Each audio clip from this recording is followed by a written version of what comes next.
का दिल से स्वागत है। एक कहानी है एक ऐसे व्यक्ति की जो चिंता के बोझ के तले दबा जा रहा था। उसके जीवन में बहुत सारी चिंताएं थीं। वह यह देखकर हैरान था कि एक चिंता को समाप्त करने के लिए उसे उसके लिए कई चिंताएं करनी पड़ती हैं और उन चिंताओं को भी समाप्त करने के लिए उसे और अधिक चिंता करनी होती है। इस तरह से चिंताओं की एक श्रृंखला बंध जाती है जो कभी समाप्त नहीं हो रही बल्कि बढ़ती जा रही है। और हर बार जब वह यह सोचता कि अब उसकी समस्या का समाधान हो गया और अब कोई चिंता नहीं, तभी एक नई चिंता पैदा हो जाती। एक दिन उसने देखा कि एक गुरु उसके गांव में आए हुए हैं और अपना प्रवचन दे रहे हैं। प्रवचन समाप्त होने के बाद वह गुरु के पास पहुंचा और कहा, गुरुदेव, ये चिंता क्या होती है? और जब हमारी समस्या का समाधान हो जाता है तब भी चिंता क्यों बनी रहती है? जब मुझे कोई चिंता सताती है तो मैं देखता हूं कि उस चिंता को समाप्त करने के लिए बहुत सारी चिंताएं अब मैं करने लगा हूं। मेरे जीवन में बहुत सी चिंताएं हैं और मैं इन चिंताओं से बाहर नहीं निकल पा रहा हूं। क्या कभी मैं अपने जीवन में इन चिंताओं से बाहर आ सकूंगा? गुरु ने कहा, संतुष्टि। संतुष्टि ही एक ऐसी चीज है जो चिंता को समाप्त कर सकती है। तुम्हें एक ऐसी चीज ढूंढनी होगी जिससे तुम संतुष्ट हो जाओ। अगर तुम्हें वह चीज मिल गई तो फिर तुम कभी चिंतित नहीं रहोगे। अब तुम मुझे ये बताओ कि वह क्या चीज है जो तुम्हें संतुष्ट कर सकती है। वह थोड़ी देर सोच में पड़ गया और फिर बोला। व्यक्ति ने कहा, मैं एक छोटा व्यापारी हूं। अगर मैं इस नगर का एक बड़ा व्यापारी बन जाऊं तो मेरे पास इतना धन होगा कि हर चीज मेरे पास होगी। तब न चिंता होगी और न दुविधा। मेरे परिवार में जो समस्या चल रही है वह भी समाप्त हो जाएगी और मैं अधिक संतुष्ट होता चला जाऊंगा। गुरु ने कहा, अब जाओ और अपनी संतुष्टि को प्राप्त करो, और जब तक तुम संतुष्ट ना हो जाओ मेरे पास मत आना। या अगर तुम्हें कभी ऐसा लगने लगे कि अब तुम कभी संतुष्ट नहीं हो सकोगे तब मेरे पास अवश्य आना। वह व्यक्ति वापस चला गया। उसने बहुत मेहनत की। धीरे धीरे उसने हर वह चीज प्राप्त की जिससे उसे लगता था कि वह उसे प्राप्त करके संतुष्ट हो जाएगा। धीरे धीरे 10 वर्ष बीत गए और अब वह उस पूरे राज्य का एक बहुत बड़ा व्यापारी था। पर वह अभी भी संतुष्ट नहीं था। अब उसके जीवन में पहले से ज्यादा चिंताएं थीं और उसका परिवार भी पहले से ज्यादा समस्या से गुजर रहा था। वह उन गुरु को भी भुला चुका था और यह भी कि उसे संतुष्टि प्राप्त करनी थी। वह बस अपनी चिंताओं में ही हंसता रहता। उसे कुछ और सोचने का समय ही नहीं था। वह किसी भी तरह से अपनी चिंताओं से बाहर आ जाना चाहता था, पर उसे कोई रास्ता नहीं दिखाई दे रहा था। एक दिन उसके द्वार पर वहीं गुरु भिक्षा मांगने के लिए आए। गुरु को देखते ही वह पहचान गया। उनके चरणों में गिरकर उसने कहा, गुरुदेव, आपने मुझे पहचाना। 10 वर्ष पूर्व मैं आपसे अपनी चिंता का समाधान पूछने आया था। आपने कहा था कि इस दुनिया में ऐसी चीज ढूंढो जिससे मैं संतुष्ट हो जाऊं तो चिंता अपने आप समाप्त हो जाएगी। मैं हर वह चीज प्राप्त कर चुका हूं गुरुदेव, जिससे मैं सोचता था कि मुझे संतुष्टि मिलेगी, पर मैं अभी भी असंतुष्ट हूं। और चिंताएं तो पहले से ज्यादा अब मेरे जीवन में है। परिवार में समस्याएं भी पहले से ज्यादा हैं। गुरु ने कहा, यह तो होना ही है। इस दुनिया में चिंता मुक्त वही हो सकता है जो इस दुनिया जिसे चिंता मुक्त स्थान कहा जाता है। जो भी व्यक्ति उस स्थान पर पहुंचता है उसे फिर किसी भी चीज की चिंता नहीं होती। सारी चिंताएं उसके जीवन से समाप्त हो जाती हैं। व्यक्ति ने कहा, गुरुदेव, वह चिंता मुक्त स्थान कहाँ है? मुझे बताएं, मैं अभी वहां जाने के लिए प्रस्थान करना चाहता हूं।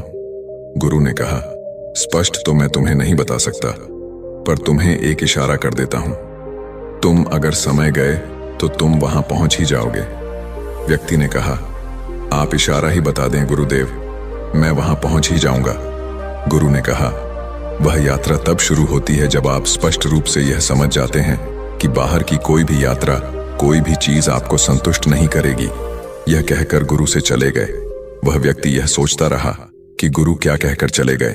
बाहर की यात्रा, बाहर की कोई चीज संतुष्ट नहीं करेगी, फिर कौन सी यात्रा वहां तक लेकर जाएगी?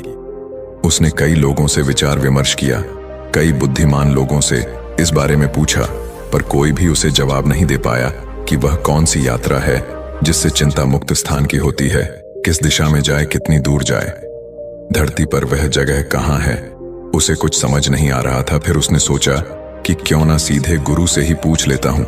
इसका जवाब केवल वही दे सकते हैं, वह जगह केवल वही बता सकते हैं, और उस यात्रा को किस दिशा में और कैसे शुरू करना है यह सब वही बता सकेंगे। वह गुरु के पास पहुंचा और गुरु से कहा, गुरुदेव, आपने जो इशारा किया था वह मैं अभी तक समझ नहीं पाया हूं और मुझे नहीं लगता कि मैं उसे कभी समझ भी पाऊंगा। कृपा कर आप ही मुझे वह दिशा बता दें और उस यात्रा के बारे में बताएं ताकि मैं उस यात्रा पर आगे निकल सकूं और उस चिंता मुक्त स्थान पर पहुंच सकूं। गुरु ने कहा, ध्यान से सुनो, इस दुनिया में केवल दो ही तरह की यात्रा हो सकती है। एक यात्रा बाहर की ओर होती है। बाहर की यात्रा में धन दौलत, पद प्रतिष्ठा, मकान, घर, सम्मान, मान सम्मान, अधिकार, क्रोध, प्रेम, नफरत, इच्छा, महत्वाकांक्षा और बहुत कुछ मिलता है।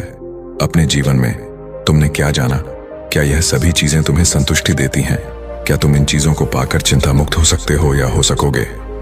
व्यक्ति ने कहा, नहीं गुरुदेव, मैंने देखा है यह सभी चीज अपने साथ चिंताएं लाती हैं और इस दुनिया में कुछ भी प्राप्त करके संतुष्ट नहीं हुआ जा सकता। गुरु ने कहा, जिसने यह जान लिया कि बाहर की यात्रा करके कुछ भी प्राप्त नहीं होने वाला है, वह दूसरी यात्रा की ओर मुड़ जाता है। दूसरी यात्रा भीतर की यात्रा होती है, अंदर की यात्रा होती है। इसकी दिशा तुम्हारे अंतर में होती है। जिस प्रकार आंखें खोलकर बाहर की यात्रा होती है, उसी प्रकार आंखें बंद करके भीतर की यात्रा होती है। इस यात्रा में धन दौलत, पद प्रतिष्ठा, मान सम्मान, घर मकान, अधिकार, क्रोध, प्रेम, नफरत, इच्छा, महत्वाकांक्षा और बहुत सारी ऐसी ही चीजें मिलती हैं। और जैसे जैसे इस यात्रा में हम आगे बढ़ते जाते हैं, हमें इन चीजों की व्यर्थ का ज्ञान होता चला जाता है। और जिस चिंता मुक्त स्थान को तुम ढूंढ रहे हो, वह इस दुनिया में तुम्हारे भीतर, तुम्हारे अंदर में है। जब तुम बाहर की चीजों की व्यर्थ का ज्ञान भली भांति कर लेते हो, तब तुम अपने अंतर में उतरना शुरू करते हो। और जैसे जैसे तुम आगे बढ़ते जाते हो, तुम्हें वह चिंता मुक्त स्थान दिखाई देने लगता है। अब तुम्हारे जीवन में चाहे जो कुछ भी हो, तुम चाहे जो करो, ना तुम्हें किसी से उम्मीद होती है और ना ही उम्मीद टूटने का डर। फिर ना चिंता होती है और ना ही दुख। व्यक्ति ने कहा, आप ठीक कहते हैं गुरुदेव, परंतु अगर मेरी पत्नी बीमार हो जाए तो क्या मुझे उसकी चिंता नहीं होगी क्या? गुरु ने कहा, बाहर की ओर यात्रा कर रहे सभी लोगों को चिंता होती है, तुम्हें भी होगी, परंतु जो भीतर की यात्रा में चल रहे होते हैं वह यह भली भांति जानते हैं कि चिंता करके कुछ नहीं होने वाला। पत्नी का इलाज कराने से वह स्वस्थ हो जाएगी, तो वह उसका इलाज कराने पर जोर देगा, ना कि चिंता करने पर। और क्या आज तक कोई चिंता करके किसी को स्वस्थ कर सका है? व्यक्ति ने कहा, गुरुदेव, अगर कोई सगा संबंधी मृत्यु को प्राप्त हो जाए तो उसकी कमी तो अवश्य महसूस होगी। उसके ना होने की चिंता भी हमें होगी। गुरु ने कहा, हमें कमी उसी की कमी महसूस होती है जिसके साथ हम अपना जीवन नहीं गुजार पाते। हम चाहते हैं अपने माता पिता के साथ एक अच्छा समय बिताना, पर हम नहीं बिता सकते क्योंकि हमारे पास बहुत सारी चिंताएं हैं। हमारे पास समय नहीं है, हमें बाहर की दुनिया में बहुत कुछ इकट्ठा करना है। इसलिए ऐसे व्यक्तियों को हमेशा अपने सगे संबंधियों के जाने पर बहुत दुख होता है। उन्हें चिंता होती है कि वह उनसे नहीं मिल पाएंगे, जबकि जो अपने अंतर में स्थित होता है, वह जब सबके साथ जब भी समय मिलता है पूर्ण रूप से उन्हीं के साथ होता है। उसे चिंता नहीं होती, बल्कि वह खुश होता है कि उसने उनके साथ एक अच्छा समय बिताया। उसे किसी के मरने का दुख नहीं होता। व्यक्ति ने कहा, पर गुरुदेव, यह भीतर की यात्रा शुरू कैसे होती है? गुरु ने कहा, जैसे बाहर की यात्रा शुरू होती है, ठीक वैसे ही भीतर की यात्रा भी शुरू होती है। पहले तुम एक छोटे व्यापारी थे, फिर तुम एक बड़े व्यापारी हुए, फिर तुम और बड़े व्यापारी बने। किसी भी यात्रा को करने के लिए पहला कदम उठाना जरूरी होता है, और भीतर की यात्रा का पहला कदम है आंखें बंद करके अंतर में उठ रहे विचारों को ध्यान से देखना और धीरे धीरे उन विचारों से मुक्त होना।